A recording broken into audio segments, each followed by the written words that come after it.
Dans le prochain épisode de Un si grand soleil, Cécile commence à avoir des doutes sur Christophe tandis que Élise vit très mal sa séparation avec Fanny. Attention, les paragraphes qui suivent contiennent des spoilers sur l'épisode d'Un si grand soleil diffusé lundi soir sur France 2. Si vous ne voulez rien savoir, ne lisez pas ce qui suit.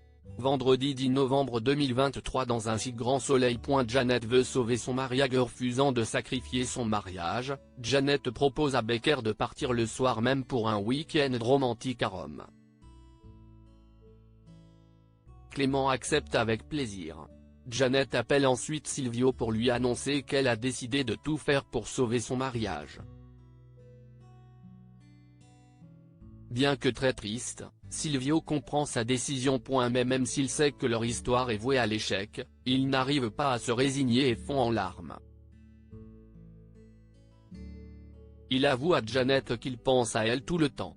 Janet lui répond qu'elle aussi. Silvio s'excuse de l'aimer, mais Janet lui explique que cela ne changera rien à sa décision. Elle raccroche ensuite précipitamment. Une nouvelle colloque va voir le jour. Lise n'a toujours pas de nouvelles de Fanny. Bilal tente de la rassurer et de lui remonter le moral. Ce dernier lui annonce ensuite que sa recherche d'appartement repartant de zéro, il va probablement squatter un peu plus longtemps que prévu. Élise le rassure, il peut rester chez elle autant qu'il le désire.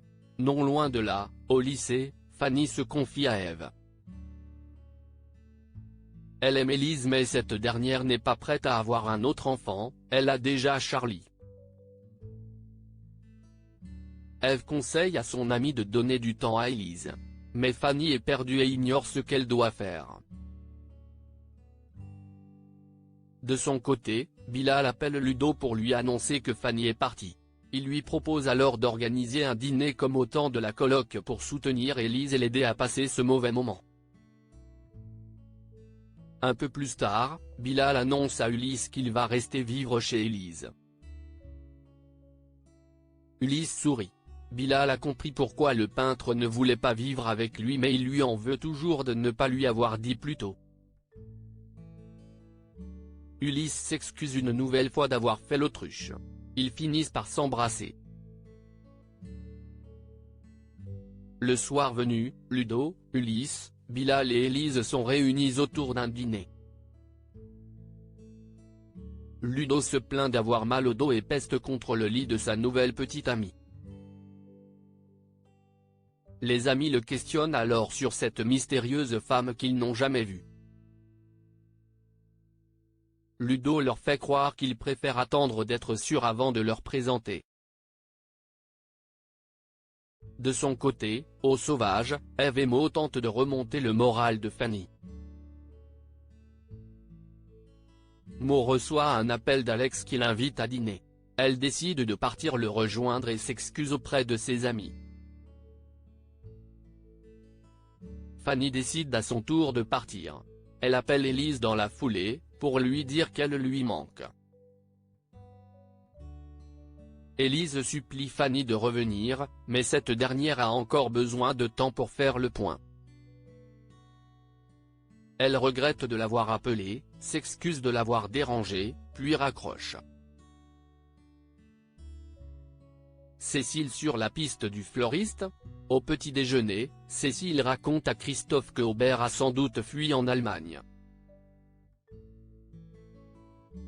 Ils ont en effet trouvé des images qui laissent à penser qu'il est parti là-bas. Christophe est surpris car Cécile ne lui avait pas dit que le criminel avait des connexions là-bas. La juge Alphand souligne alors qu'elle ne lui dit pas forcément tout. Cette dernière ne comprend d'ailleurs pas pourquoi Christophe s'intéresse autant à cette histoire. Il reconnaît qu'il est indiscret et s'éclipse rapidement. Arrivé à la clinique vétérinaire, Christophe entre dans un état de transe et commence à se parler à lui-même. Il est en larmes et déplore que Cécile ne puisse pas comprendre.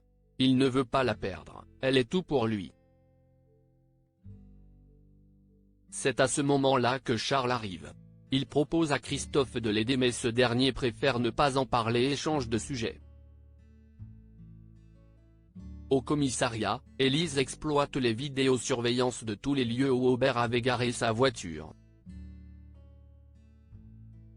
Elle remarque alors la présence d'un homme devant son domicile. Il s'agit sans doute du fleuriste. Elle comprend que l'homme avait échappé à leur surveillance. Il a très bien pu entrer dans la voiture d'Aubert discrètement et le forcer à rouler jusqu'à l'endroit isolé où la police a retrouvé sa voiture. Malheureusement, l'homme est de dos, et il porte une casquette. Élise espère qu'ils arriveront tout de même à faire parler cette vidéo. Clément Becker envoie un mail à Cécile avec l'image de vidéosurveillance. La juge Alphand est troublée face à cette photo car elle reconnaît le logo sur la casquette du suspect. Elle a en effet vu cette même casquette sur la tête de Christophe quelques jours plus tôt. Une découverte qui va bien évidemment mettre la puce à l'oreille de Cécile. Elle demande alors au commissaire comment il compte exploiter ces images, qu'elle trouve un peu maigres. Clément lui répond qu'ils vont les envoyer au labo. Il espère pouvoir tirer quelque chose de la casquette. Cécile demande d'être tenue au courant de l'avancée de l'enquête avant de raccrocher. De retour chez elle, Cécile fouille toute la maison. Elle panique en ne trouvant rien dans les affaires de Christophe. Elle retrouve alors son conjoint et son fils au bord de la piscine. Elle souligne que le soleil tape fort et conseille à Christophe de mettre sa casquette afin d'éviter l'insolation. Il ne sait pas où elle est, mais il pense qu'il l'a laissée au cabinet. Étonnée, la juge ne comprend pas pourquoi il avait besoin de la casquette à son travail. Christophe se braque. Achille intervient et leur demande de ne pas se disputer pour une simple casquette.